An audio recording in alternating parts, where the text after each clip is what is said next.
Hi there, I'm Nyrie Roos from Leeds Explosion, and a very warm welcome here today. Today, we're joined by the amazing Rodney Allen with over 35 years of business ownership experience. It is Rodney's mission to enable small and medium-sized businesses to be able to compete and prosper in today's very competitive marketplace. Residing in the Philippines since 2010 and raising a family and running a business has brought Rodney a wealth of cultural knowledge, which he is happy to share with you to enhance the working relationship with your Filipino staff. My question today for you, Rodney, or one of the questions to start with, and you don't know about this question, is what is the single best thing about outsourcing tasks for coaches, consultants, and entrepreneurs wanting to grow their businesses in 2024? And if you could give me that in about 5 words. The single best thing, delegation leading to more freedom, personal Ah, freedom. love it, love it. Yeah, that is so true, isn't it? It's That what it's is, all about. that's what it's We all didn't about. we didn't get into business to have a job. No, no, not at all.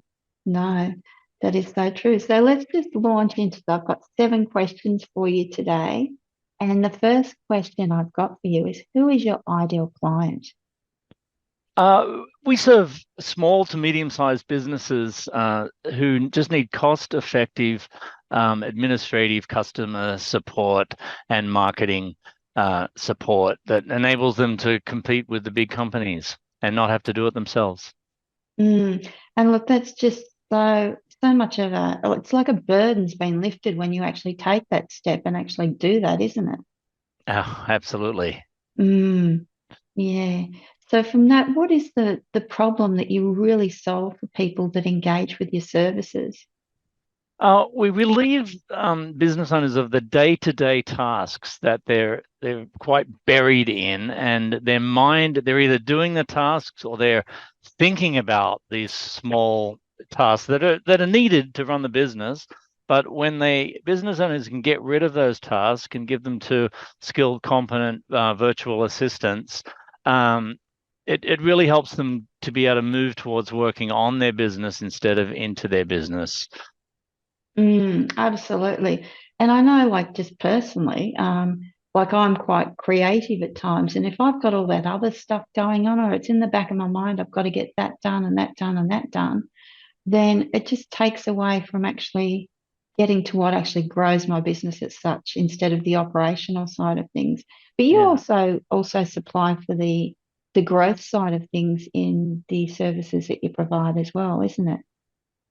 Yeah, sure. As in the marketing and business development and LinkedIn outreach and following up on the leads, we are part of the funnel, but we're not the entire funnel. There is the very top end. I like to say the very point of the funnel is still on the business owner, but there's so many lower levels of that funnel that you can't get to the end without doing all the other stuff, and it's just not the best use of your time.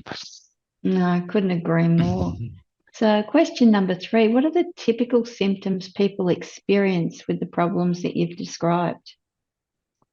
Most business owners and everything I have to say, I've been guilty of is kind of one of the ways that I got to where I am is analyzing my mistakes. But a real big one is, well, nobody can do it as good as me, so I'll just do it myself, right? Or, by the time I train somebody to do it, I might as well just do it themselves, which is true if it's a one-off task, but if it's a repetitive task, after the second or third go around, you're still doing it unless you've trained somebody else to do it yourself. So but I find personally, once I've trained somebody, it's amazing that not only can they not do it as good as me, they do it better than me. They certainly do. They certainly do. Yeah. So, what are the common mistakes people make when trying to solve that problem? And you've just sort of touched on that a little bit in your last answer. Yeah, not letting go. Um, Mm, just just let it go. Do it slowly. Do a little tests and fix the little tweak the little things that aren't broken, but give it up. Because you mentioned creativity, and if you're buried in the day-to-day, not only is your time used up in the day-to-day, but your brainwaves are, and it just crushes your creativity. And at the end of your day, you've done all the tasks and you don't have anything left to spend thinking about growing your business and how to do that. So let go. Yeah, absolutely. And I think one of the key things that you just said then that really was a highlight for me was just start with the small things even and start letting go. Correct. Yes. Mm, And you'll figure out, I'm not saying let go of everything. You'll mm, figure out as you go which to let go of and which are not. And it enables you to mostly you end up keeping the things you like doing and the things that grow your business. Everything mm. else, let go. Yeah, for sure. So, question number 5, what is one valuable free action that the listeners and audience can implement that will help them solve the problems that you've touched on today?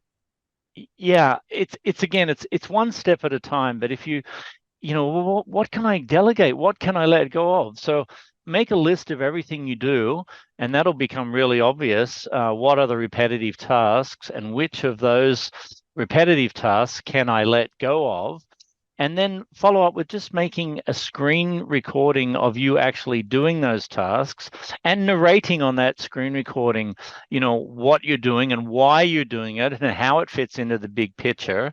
And then it's ready to delegate from the Mm, video.